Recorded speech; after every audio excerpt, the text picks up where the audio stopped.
نبی علیہ السلام کا معمول مبارک میں ابھی عرض کر چکا ہوں، جس جانب آپ نے جانا ہوتا آپ اس جانب کا تذکرہ نہیں کرتے تھے۔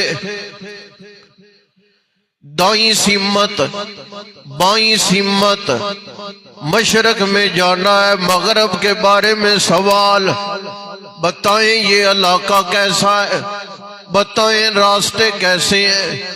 صحابہ کرام اندازہ لگاتے رہ جاتے، پتہ نہیں کدھر کا ارادہ ہے رسول پاک علیہ السلام کا۔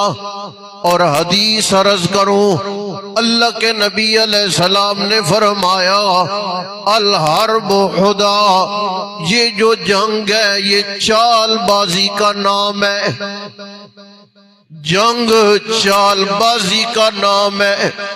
آپ صلی اللہ علیہ وسلم نے اپنے سفروں کو چھپا کے رکھا ہے تاکہ دشمن کو اندازہ نہ ہو سکے، تاکہ دشمن کو علم نہ ہو سکے۔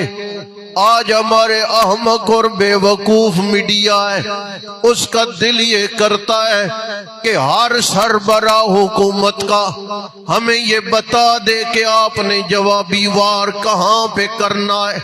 ہر آدمی جی آپ کیا کرنا؟ او بابا جنگ ہے، یہ کھیل نہیں ہے کہ آپ کو بتائیں کہ ہم نے جواب کہاں پہ دینا ہے، کب دینا ہے، کس جگہ کو نشانہ بنانا ہے۔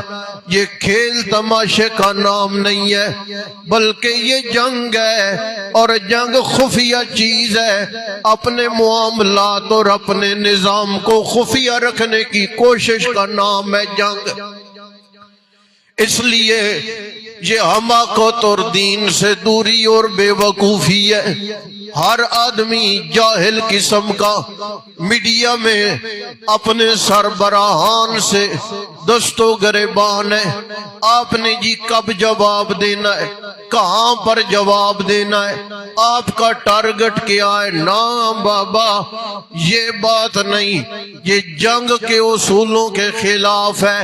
اللہ کے نبی علیہ السلام نے اس غزوہ تبوک کے سفر کے سوا اپنے تمام سفروں کو خفیہ رکھا ہے تاکہ کسی کو جاسوسی کا موقع نہ ملے، تاکہ کسی کو ہمارے سفر کا اندازہ نہ ہو سکے۔